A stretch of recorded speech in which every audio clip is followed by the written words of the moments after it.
Abramos, hermanos, la palabra de Dios en la primera carta a los Corintios, capítulo número 3.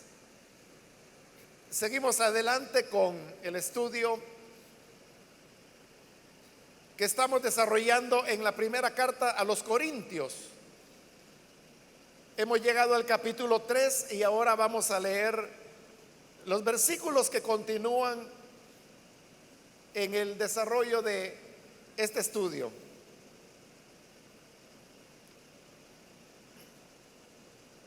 La palabra de Dios nos dice en Primera de Corintios capítulo 3, versículo 10 en adelante: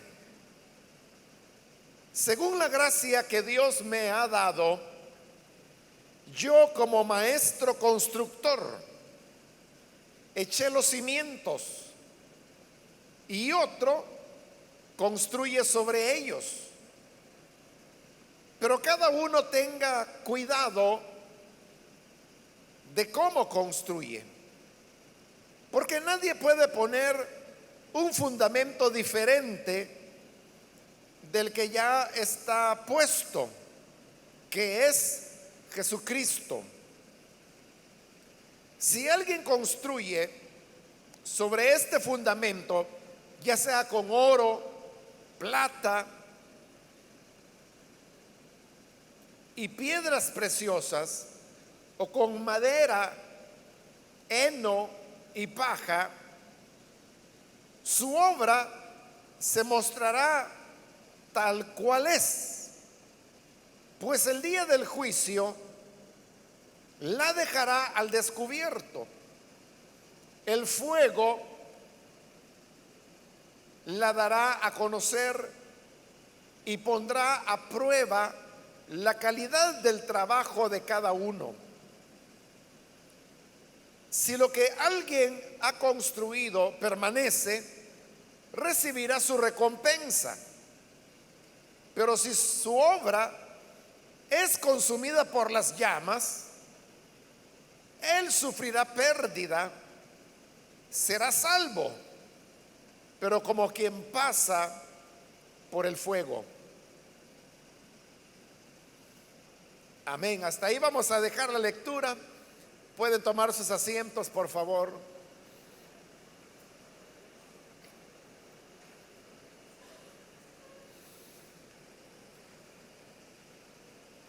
Hermanos, este día vamos a continuar, como lo dije, con el estudio de Primera de Corintios.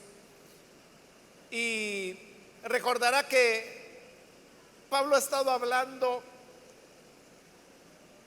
sobre que no tiene sentido que los creyentes corintios estuvieran desarrollando divisiones dentro de la iglesia por el hecho de que algunos tenían preferencia, ya sea por Apolos o ya sea por él. Y para poder quitar ese tipo de visión que tenían de las cosas, él utilizó una comparación. Y esta comparación fue tomada de la agricultura, de cómo cada labrador tiene una tarea particular. Uno siembra, otro riega. Cada quien tiene una tarea que hacer diferente entre ellos, pero complementaria. Como lo decíamos en la última oportunidad, que el que siembra, su trabajo sería inútil si no hay quien riegue lo que él sembró. Y a la inversa, si el que riega no tiene quien siembra, entonces tampoco su trabajo tiene sentido, porque ¿qué va a regar si no hay nada sembrado? Pero afirmaba Pablo, el que da el crecimiento es Dios. De tal manera que ni el que siembra es algo, ni el que riega es el elemento trascendente. El elemento importante es Dios, que es el que produce el crecimiento. Y luego el sembrador y el regador simplemente son obreros que se complementan el uno al otro en su tarea, y de esa forma es como la cosecha puede venir. Después de haber dado esa comparación de el hacer la obra de Dios con la agricultura, ahora va a poner otra ilustración. Y esta ilustración es tomada de la construcción. Por eso dice el versículo 10: según la gracia que Dios me ha dado, yo como maestro constructor eché los cimientos. Pablo está ahora cambiando, como digo, de figura. De la figura de la siembra está pasando a la de la construcción. Y de igual manera aquí dice: están las personas que son las encargadas de echar el cimiento, pero luego vendrán otros que comenzarán a construir sobre el cimiento. En esa comparación Pablo se colocaba él mismo como la persona sabedora, como dice aquí, como el maestro constructor. Es decir, que esta era la persona que sabía el teje y maneje de una construcción, y por eso era la calificada para poder colocar los cimientos. Esto, hermanos, de hacer los cimientos es algo que no es simplemente hacer por hacer.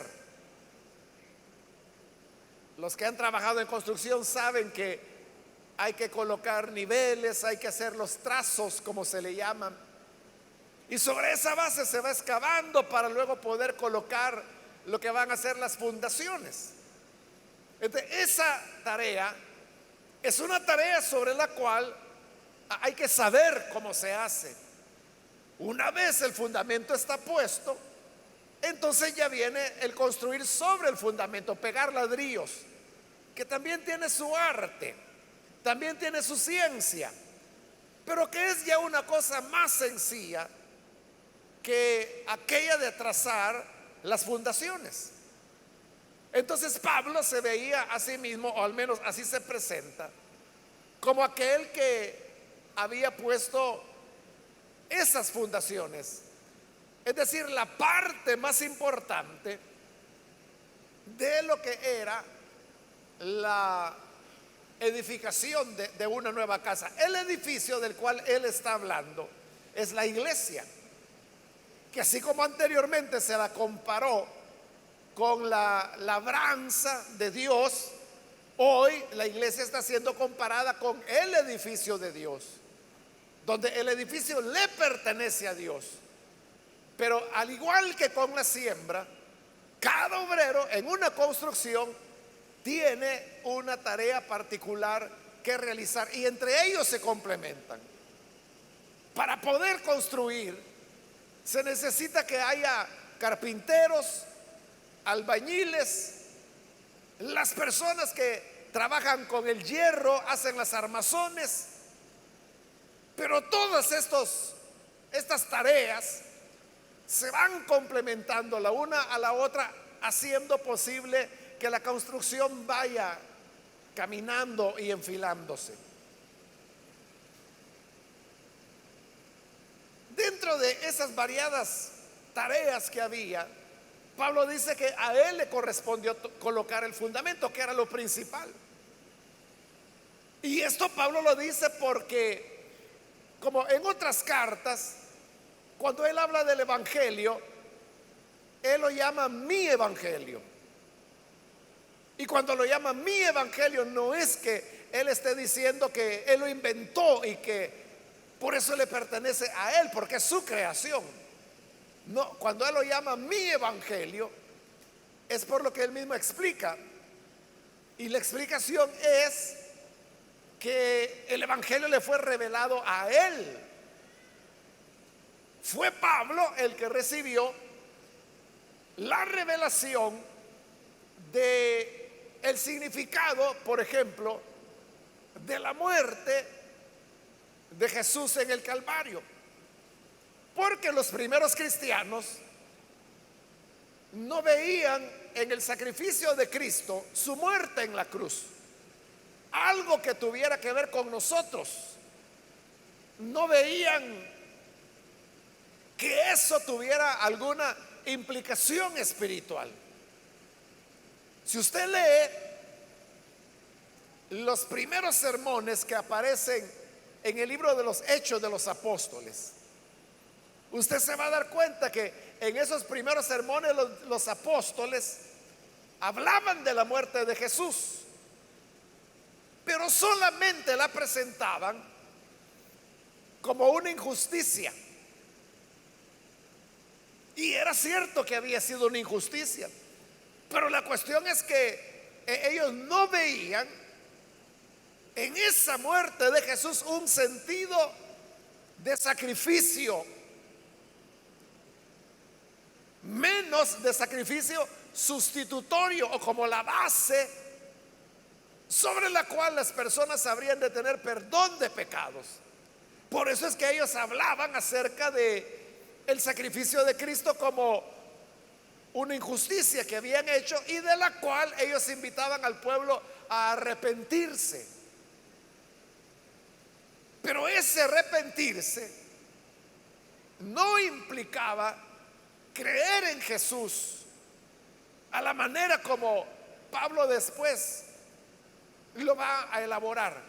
Es Pablo el primero que se pone a reflexionar y a pensar que la muerte de Jesús tenía un valor.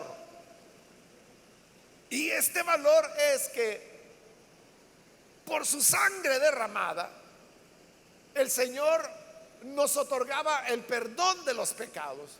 Pero no solamente estaba ese sacrificio sustituto, entender eso, sino que habían otras enseñanzas que Pablo descubre, como por ejemplo que de la misma manera que Adán había sido cabeza de la humanidad, Jesús es ahora cabeza de una nueva humanidad. Y por eso es que habla del viejo Adán y del nuevo Adán. Y que por el pecado del primer hombre, Adán, la muerte pasó a todos los hombres por cuanto todos pecaron. Pero por medio de Cristo, la otra cabeza, todos aquellos que creen en Él son justificados por la obediencia de uno. Vino la justificación de vida para todos los demás. De todas estas cosas que estoy mencionando eran, hermanos, elaboraciones que Pablo había hecho sobre la base de reflexionar en las Escrituras y en las historias que los otros cristianos relataban acerca de lo que Jesús había hecho y de los acontecimientos que se habían dado. Porque recuerda que la conversión de de Pablo, fue una conversión que se dio aproximadamente unos 9 años después del Señor haber resucitado. Es posible que Pablo haya estado en Jerusalén cuando se dieron todos los acontecimientos que terminaron con la muerte y sepultura de Jesús. Porque recordemos que Pablo era un estudiante que había ido a Jerusalén para ser educado por Gamaliel, al cual se le consideraba un maestro insigne dentro del judaísmo. Probablemente Pablo haya escuchado o incluso haya visto a Jesús, o tal vez no, de eso no hay seguridad. Como Pablo mismo lo dice, y lo dirá en la segunda carta a los Corintios, que dice que si en el pasado incluso conocimos a Jesús en la carne, ahora dice, ya no lo conocemos así. Él no está diciendo que lo conoció, él lo que está diciendo es que si acaso incluso llegamos a conocer a Jesús en la carne, es decir, antes de la conversión, como un ser humano cualquiera, Hoy ya no lo conocemos así porque hoy hemos llegado a la plena comprensión de quién es Él. Pero esa plena convención, ese pleno conocimiento de Jesús, viene como resultado de las mismas enseñanzas que Pablo había dado. Entonces Pablo es el que puso el fundamento. Y como lo dirá más adelante, y nadie puede poner otro fundamento. Pero esto que Pablo había dicho no era algo que nacía de él mismo o de su capacidad. Porque mire bien lo que dice el versículo 10. Según la gracia que Dios me ha dado. Todo eso que Pablo había hecho, todo eso que Pablo había enseñado, dice él que era según la gracia que Dios le había dado. No era por una cualidad personal, no era por una habilidad que él tenía como ser humano, sino que era la gracia que el Señor le había otorgado a él. Así como Dios le había otorgado esa gracia a Pablo, Dios también le había entregado otra gracia a Pedro, otra gracia a Apolos. Cada uno, todos los que formamos parte de la iglesia, del cuerpo de Cristo, tenemos una medida de gracia. Hay un don, una gracia que el Señor nos ha dado. Ninguno de nosotros puede decir, mire, yo no tengo nada. Quizás se le acabó a Dios su gracia porque a mí ya no me alcanzó nada. Eso no es verdad. Todos tenemos, hermanos, un don que Dios nos ha dado. Ahora, si usted dice, yo no sé cuál es el don que Dios me ha dado, ese es otro tema. Y hay procedimientos por los cuales uno puede llegar a descubrir cuál es el don que Dios le ha dado.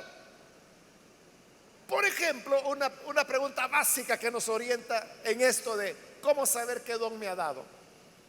Es la pregunta, ¿qué es lo que a ti más te gusta? ¿O qué es lo que más disfrutas hacer?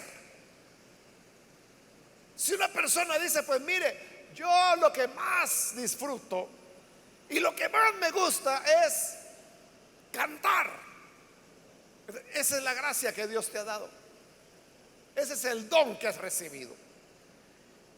Estoy usando aquí la palabra don en un sentido más amplio que los simples 9 dones sobrenaturales, en un sentido más amplio. Otro dirá, es que mire, a mí lo que me gusta es poder servir a las otras personas. Entonces, el Señor te ha dado la gracia de servir. En Romanos, Pablo hace una lista que no es completa, sino que es solo por dar ejemplos.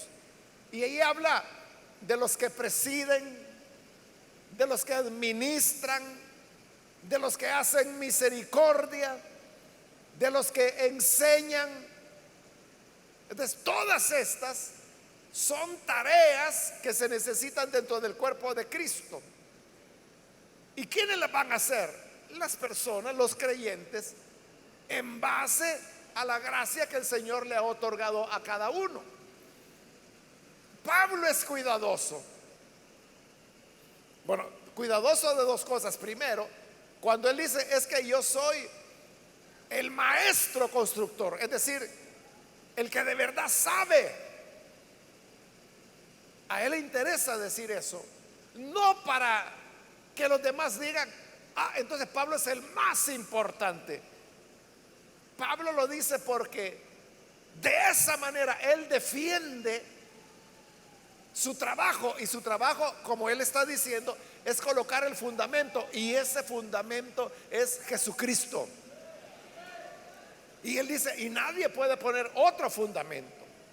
Entonces, para que nadie vaya a poner otro fundamento, él tiene que decir, es que yo soy el maestro constructor. Pero eso tiene que equilibrarlo, porque si se queda solo con que es un maestro constructor, entonces estaría favoreciendo aquellas divisiones que había dentro de la iglesia y que decían Pablo es el mejor. Para que no digan eso, es que por eso dice conforme a la gracia que el Señor me dio. Es verdad, yo soy el maestro constructor, pero eso no es mío, no es mi capacidad, no es mi inteligencia. Esa es la gracia que el Señor me dio. Y así como Dios le había dado gracia a él, le había dado gracia a otros. Por eso dice, retomo el versículo 10, según la gracia que Dios me ha dado, yo como maestro constructor eché los cimientos y otro construye sobre ellos. Ahí es donde otros entran en la tarea. Estos otros ya no eran maestros constructores, ya no tenían que colocar los fundamentos, porque eso ya Pablo los había puesto. Lo que había que hacer es que sobre ese fundamento ir construyendo. Hoy nosotros decimos pegar ladrillo, pero en esa época podía ser pegar piedra. Bueno, habían varias técnicas de construcción, pero el punto era que sobre los fundamentos se iban a ir colocando o levantando las paredes, fueran del material que fuera.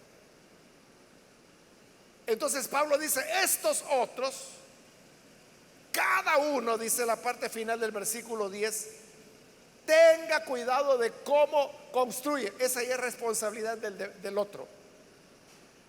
A mí me tocó poner el fundamento y yo hice lo mejor que pude y ahí está el fundamento ya. Ahora vienen los otros que van a edificar sobre el fundamento. Ahí cada uno tenga cuidado, mire cómo es que está edificando. Es decir, que después de Pablo vienen, hermanos, los otros ministros y comienzan a edificar. Esto de cómo edifican significa que no hay una sola manera como edificar. Hay variedad de maneras. Pablo lo que recomienda es que cada quien, sin importar cuál sea su manera, que lo haga bien, que lo haga, como dice allí, cuidado de cómo construye, cuidadoso con la tarea que hace. Entonces, sobre el fundamento que Pablo puso, que es el Evangelio, que es el sacrificio sustitutorio de Cristo, los ministros van construyendo otras enseñanzas que no van a contradecir el tema del fundamento que ha sido colocado, más bien se van a apoyar en ese fundamento. Así es como se pueden ir desarrollando otras reflexiones acerca de Cristo y el significado de su sacrificio. Ahí tenemos, por ejemplo, en la Biblia, Hebreos. Hebreos es ya un libro posterior a Pablo, ya Pablo estaba muerto para entonces. Pero ahí hay otras enseñanzas, como por ejemplo, que se presenta a Jesús como sumo sacerdote. Y no solo eso, sino que se define el orden sacerdotal al cual Jesús perteneció, que es el orden de Melquisedec. Esa idea, por ejemplo, Pablo no la elaboró, o por lo menos no como lo hace Hebreos. Es decir, que eso ya fueron otros teólogos que siguieron reflexionando sobre el sentido y el significado de la muerte de Cristo y siguieron construyendo encima. Pero estas personas vieron otros aspectos que Pablo no vio. ¿Por qué no los vio? Porque todo depende, dice Pablo, de la gracia que cada quien reciba, sin importar cuál sea la gracia que hayamos recibido de parte de Dios.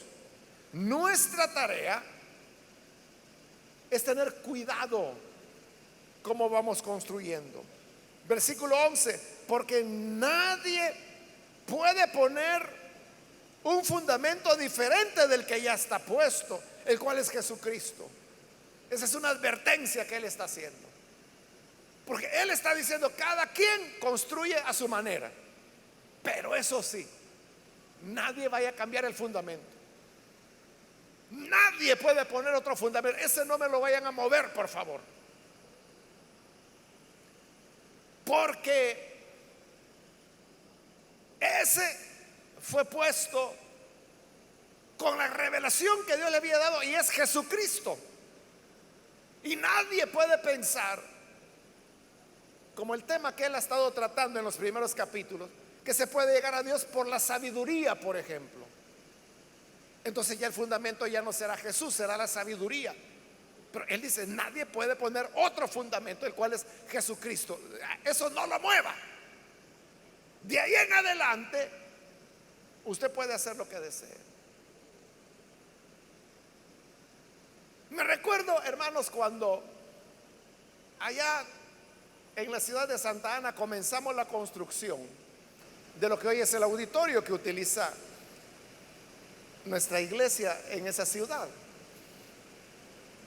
Y obviamente la construcción, hermanos, se hizo así como nosotros la estamos haciendo ahora, ¿no? Al paso de lo que la iglesia podía dar. Entonces, es algo que se fue haciendo paulatinamente. Se colocaron los cimientos. Bueno, antes de esto quiero decirle que quien hizo los planos, el cálculo estructural, el diseño arquitectónico, fue un hermano, no de aquí de la iglesia, sino que era, bueno, es un hermano porque aún vive él se jubiló de su trabajo. Hoy su hijo es el que ha continuado el trabajo. Yo no recuerdo realmente quién me lo recomendó, pero me dijeron: mire, vaya donde este ingeniero. Y entonces yo fui y le dije: mire, hermano, queremos construir. Claro, me dijo, y él elaboró todos los planos. Lo que le quiero decir es que yo no sabía que este hermano era considerado como una autoridad aquí en el país, sobre todo en el campo de la estructura. Como ingeniero estructuralista era considerado una autoridad. Yo no lo sabía hasta cuando él terminó los planos y me los entregó. Vaya, mira, aquí están ya todos los planos, me dice. Y como yo no sabía nada de construcción, ¿verdad? ¿Y ahora qué sigue?, le dije yo. Ahora, me dice, usted tiene que ir allá en Santa Ana, me dice. Tiene que ir al DUA. Existía en esa época el DUA, que era la Dirección de Urbanismo y Arquitectura, se llamaba. Era la entidad gubernamental, lo que hoy sería la OPAMS, ¿verdad?, en el área aquí de San Salvador, o del Gran San Salvador. Pero en esa época OPAMS no existía todavía, era el DUA. Entonces me dijo: llévelo. Y entonces yo agarré el rollo de planos, hermano, y me fui a Santa Ana. Pregunté dónde era el DUA, ya me dijeron, fui. Y cuando yo llegué, me dijeron: ¿qué desea? Vengo a dejar unos planos para que nos den el permiso de construcción. Y me atendieron: pase, me dijo. Y ahí habían otros ingenieros, señores ya. Y entonces me dijeron: a ver, póngalos acá. Y tenían de esas grandes mesas que usan los arquitectos. Y comenzaron a desenrollarlos. Y al ver los planos, como en cada plano va el nombre del ingeniero responsable, su sello y su firma. Entonces, ahí estaba el nombre de este hermano. Y cuando lo vieron: el maestro, me dijeron. El maestro le hizo los planos. Y como yo ni sabía nada.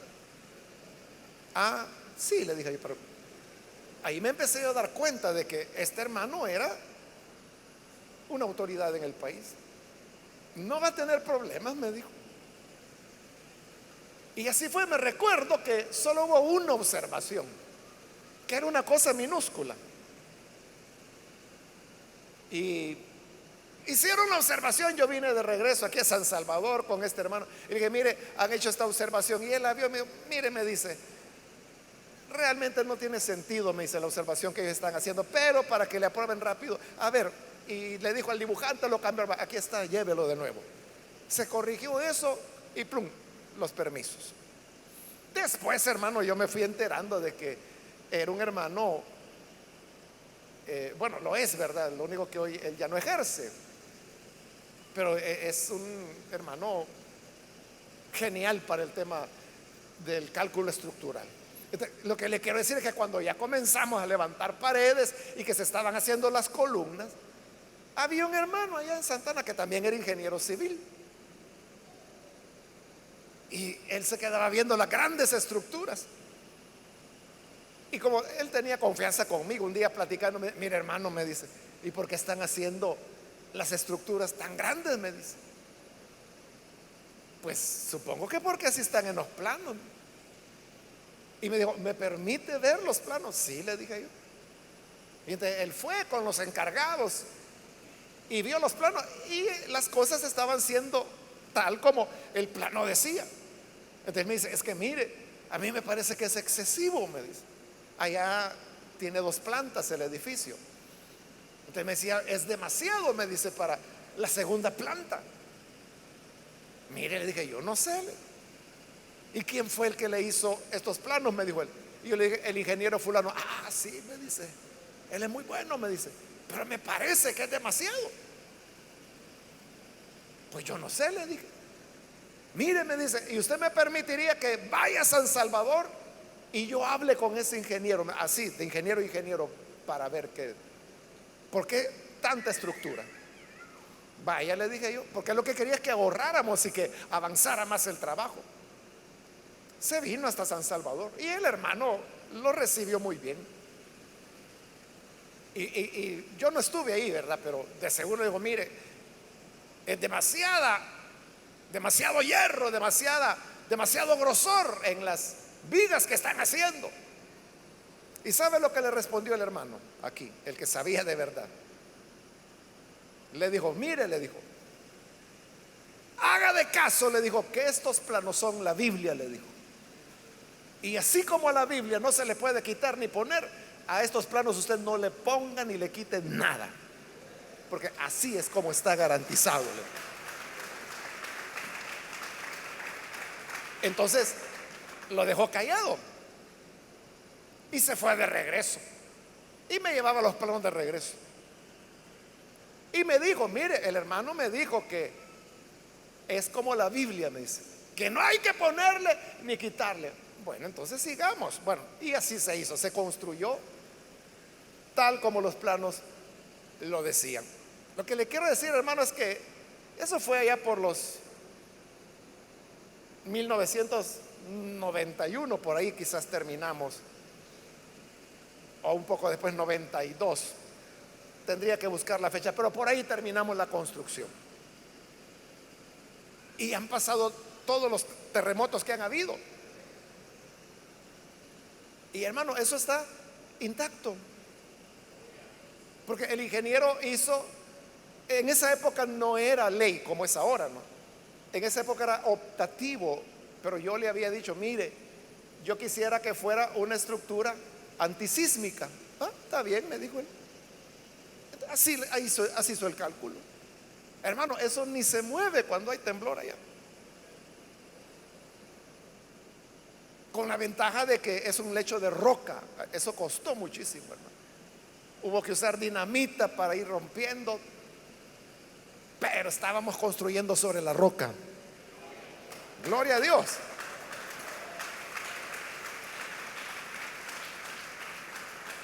¿Por qué le cuento esta historia? Se la cuento porque este hermano, el ingeniero, él sabía lo que hacía.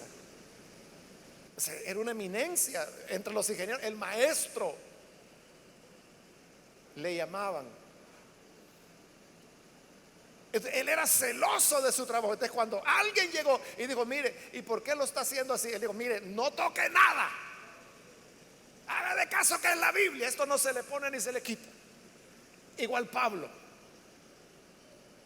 ya puse el fundamento y el fundamento es Jesucristo. Y nadie puede poner ningún otro fundamento. No me lo vaya a tocar. De ahí para arriba, cada quien construya como pueda, tenga cuidado como construye, pero ya es cosa suya. Pero el fundamento, no me lo vayan a tocar. Eso es lo que a Pablo le interesaba. Versículo 12: si alguno construye sobre este fundamento, ya sea con oro, plata y piedras preciosas, o con madera, heno y paja, es decir, allí está el fundamento. Ahora, cada quien va a construir arriba de eso. Y Pablo hace una lista de 6 materiales: el oro, la plata, las piedras preciosas. Y luego habla de la madera, el heno y la paja. Se puede construir con oro, se puede construir con plata, se puede construir con piedras preciosas, pero también se puede construir con madera, también se puede construir con heno, zacate le llamaríamos nosotros acá, ¿verdad? Entonces hay ranchos, por ejemplo, que son de palma, ¿no? Se puede construir. Y se puede construir con paja también. Cada quien, o sea, ¿qué significan estos 6 materiales? Significa la fidelidad de cada ministro para edificar sobre el fundamento que es Cristo. Quizá, hermano, todos los predicadores, quizás voy a decir, todos los que anunciamos el evangelio partimos de una base, y la base es que Jesús es el Salvador, y eso nadie lo cambia, o se obedece lo que Pablo dice: nadie puede poner otro fundamento. Pero usted sabe que cada predicador tiene su propia manera de construir. Hay predicadores, hermanos, que tienen una enseñanza superficial, o tienen una enseñanza muy alejada de la palabra de Dios. Yo recuerdo varias predicaciones, pero recuerdo una, no de aquí de la misión, de un predicador, hace años de eso. Entonces, como él había hecho un viaje, ya no me acuerdo ni a dónde, pero la cosa es que en todo el mensaje lo que él hizo fue contar su viaje, y más que el viaje era cómo era el avión en el que se había ido, y que las puertas son así, y que los asientos son así, y que se puede hacer aquí, y que esto, y que dan de comer. Esa fue la enseñanza. Ese es uno. Y recuerdo a otro que se puso a hablar acerca del cerebro, y que el cerebro está formado por 100,000 neuronas, y que las neuronas sirven de esta manera y trabajan de esta forma y se van uniendo y van haciendo la sinapsis. Total de que hizo toda una exposición interesante, a mí me pareció interesante, de cómo funcionaba el cerebro. Pero cuando terminó de explicar, ya el tiempo se le había acabado, y dijo: bueno, vamos a cerrar los ojos. Y habiendo cerrado los ojos, digo: los que quieran venir a Jesús, ahí creo que levantan la mano, no sé cómo, no me acuerdo. Lo increíble es que pasó gente a convertirse. Pero él de lo que había hablado es del cerebro, de las neuronas, del sistema nervioso, de las dendritas, de eso había hablado. Entonces digo: bueno, ¿y esta gente que está pasando a creer ahí, en qué está creyendo? ¿Está recibiendo a la neurona como su salvador personal? ¿Qué está haciendo? Es que no había hablado de Jesús, no había hablado de Dios para nada. Se puede edificar con madera, se puede edificar con paja, pero hay otros que lo que hacen es que sus mensajes están muy fundamentados en la palabra de Dios. Son enseñanzas que son aplicaciones de la Biblia, de la palabra. Entonces, ese es oro, ese es plata, esas son piedras preciosas. Cada quien allá vea cómo construye, dice Pablo. Ahora, el punto es este, que dice, versículo 13, su obra se mostrará tal cual es, pues el día del juicio la dejará al descubierto. Es decir, que mientras estamos en esta vida, habrá personas que van a pasar predicando de religión. No enseñan la Biblia, enseñan religión. Y otros que sí construirán con oro, con plata, con piedras preciosas. Pero Pablo dice, viene un día del juicio. Y ahí se está refiriendo al juicio de las obras del creyente. Porque nosotros no vamos a ser juzgados para ver si nos salvamos o nos condenamos. No, eso ya quedó resuelto cuando Jesús llevó nuestra condenación en la cruz del Calvario. Ahí se resolvió ese problema. Hoy lo que viene es qué recompensa, qué galardón corresponde al trabajo que has hecho. Y como aquí está hablando de los ministros, entonces dice, viene el día del juicio, en el cual la obra de cada uno se mostrará tal cual es. Es decir, ahí no habrá nada de apariencia, sino que dice, las cosas se van a mostrar tal cuales son, la realidad. ¿Y cómo se va a revelar la realidad? Dice la segunda parte del versículo 13, el fuego la dará a conocer y pondrá a prueba la calidad del trabajo de cada uno. Porque las personas pueden tener la impresión que el trabajo de esa persona es de calidad.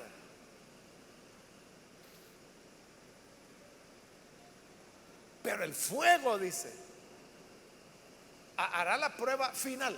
¿Y cómo es el fuego? Bueno, que lo que tú construiste le van a poner lanzallamas en el día del juicio del Señor.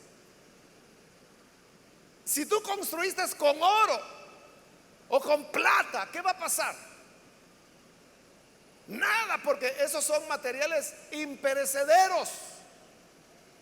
Entonces, cuando pasen por lanzallamas, lo que es oro, lo que es plata, lo que es piedra preciosa va a permanecer intacto. Pero lo que es madera, ¿qué ocurre cuando le ponen el lanzallamas?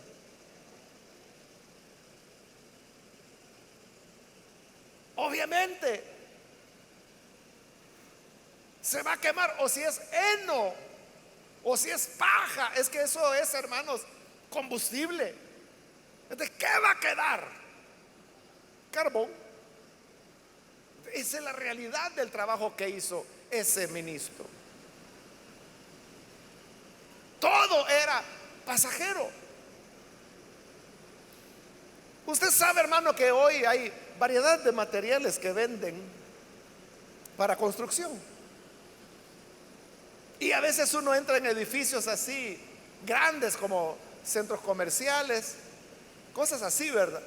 Y a veces uno ve unas grandes columnas y uno las ve como que si fueran de concreto y uno dice, qué tremendo, qué columna.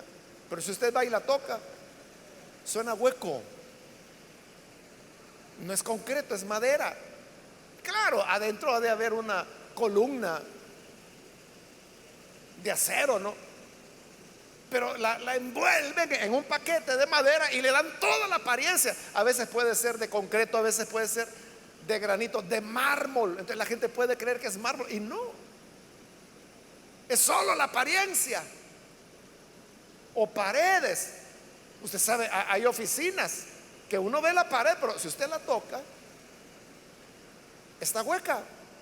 O sea, ahí no hay ladrillo, sino que es simplemente una división que han hecho con apariencia de pared. Y hay materiales que son plásticos que se pueden pegar sobre una pared y que usted le da la apariencia como que es ladrillo o como que es piedra. muy bonito, muy decorativo, es caro, porque vale no sé cuánto el metro cuadrado, pero cuando se coloca, hermano, se ve lindo.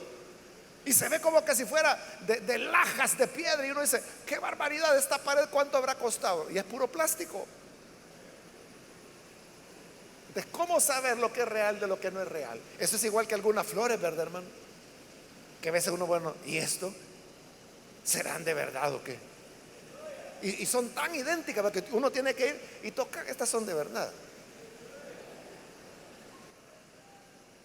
Pero a veces uno tiene que tocar y a veces son de seda, ¿verdad?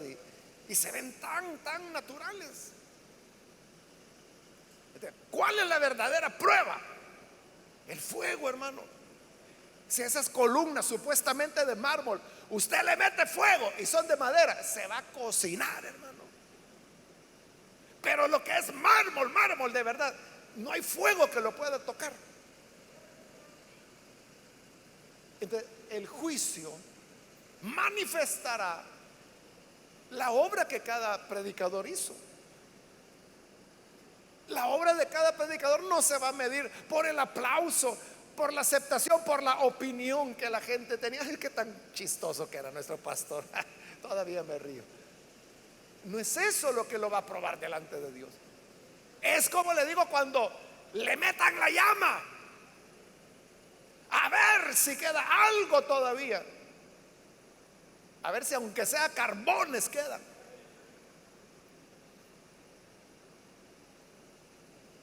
Y luego cierra el pensamiento Pablo cuando dice, versículo 14, si lo que alguien ha construido permanece, ese es el punto que aguanta, ¿verdad? Permanece, recibirá recompensa.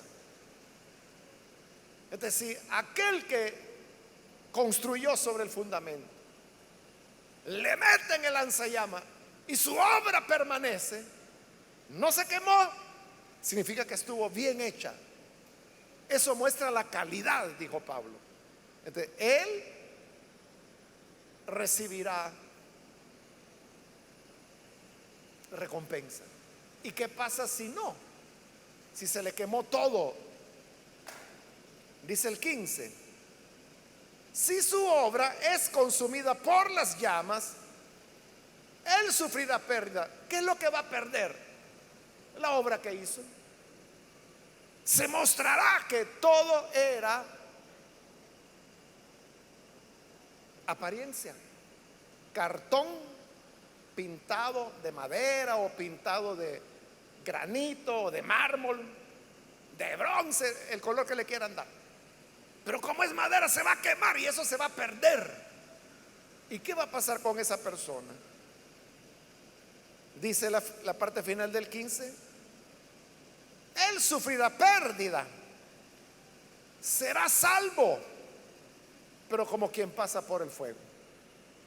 Es decir, la persona no se va a perder. Ese ministro no es que se va a ir al infierno, no. Será salvo, dice Pablo. Será salvo, pero después de haber pasado por el fuego. Ese fuego que hará que se demuestre que sus obras son apariencias, eran apariencias, no había calidad. No había auténtica palabra detrás de tanto discurso, tanta gritada, tanta religión que se enseñó, pero no la esencia de la palabra de Dios. Eso, hermano, es igual que cuando los niños y los muchachos, ¿verdad?, que van a la escuela y termina el año y dice, mamá, pasé el grado. Sí, pero bien raspado, le dice usted, ¿no? Porque apenitas. Así será con estos ministros. No se van a condenar, serán salvos, pero pasarán por el fuego. Es decir, después de la prueba, en donde su obra será quemada y se mostrará que no era de calidad. Este versículo, hermanos, es la base que la Iglesia Católica tiene para la enseñanza del purgatorio, porque ellos dicen que las personas que han creído, han sido bautizadas y mueren, como algún tipo de pecado han sufrido, no pueden ir directamente al cielo, entonces tienen que ir al purgatorio, que es un lugar donde hay una llama que los está purificando. Y después de 1200 años o 5000 años, en serio, esa es la enseñanza. O sea, no es que va a estar ahí 6 meses, no. Ellos hablan de así, de 1500, 2000 años, de estar en la llama, entonces se purificará lo suficiente como ascender ya al cielo. Esa es la doctrina del purgatorio. ¿Y cuál es la base? Esto, donde Pablo dice que serán salvos, pero como quien pasa por el fuego. Entonces dice el fuego del purgatorio. Pero Pablo no está hablando de purgatorio ninguno, ¿no? En primer lugar, porque ya vimos el contexto, ¿verdad? Que está diciendo el fuego va a probar si la construcción fue bien hecha o si era de pura hojarasca. Si era de puro heno, eso, hermano, es como los ranchos, ¿verdad? De grama, de palma que hacen, que si eso agarra fuego, hermano, no queda nada, en un segundo se quema. A ese fuego se refiere Pablo, en primer lugar. Y en segundo lugar, usted sabe que no hay fuego que pueda purificar a nadie. No hay fuego que pueda quitar el pecado. Solo la sangre de Cristo lo puede quitar. Y esta razón es más importante porque si el fuego pudiera purificar, como es la doctrina de ellos, entonces tenemos dos caminos: el camino de la sangre de Cristo y el camino del fuego. Pero la Biblia dice que solo hay un único sacrificio, que es la sangre del Señor. Entonces, esta doctrina del purgatorio es la que da paso a otras enseñanzas católicas, como por ejemplo la oración por los muertos. Entonces se reza por las personas que murieron, porque ellos dicen que al rezar, entonces se reduce la cantidad de años que van a estar en el purgatorio. O sea, le pueden bajar 100 años, 300 años de quemazón. Entonces, mientras la familia más rece por el fallecido o la fallecida, más rápido va a salir de ahí. Bien, pero digo, toda la base es esta, que usted puede ver, no es una base consistente. Pero bien, aquí la gran pregunta que nosotros debemos hacernos es cómo estamos construyendo. No todos somos ministros, pero todos tenemos un papel, tenemos un don, como dije, y una tarea que realizamos dentro de la obra de Dios. Entonces, lo que hacemos, hermanos, hagámoslo con calidad, porque Pablo dice que eso es lo que se va a probar. Dice la calidad, la obra de cada uno, cual tal es. O sea, la realidad, no la apariencia. Eso es lo que va a probarse en el juicio de las obras del creyente. Así que Dios nos ayude para que en ese día podamos salir aprobados. Amén, hermanos. Vamos a cerrar nuestros ojos y vamos a inclinar nuestro rostro. Padre, gracias te damos por cada persona que está aquí al frente.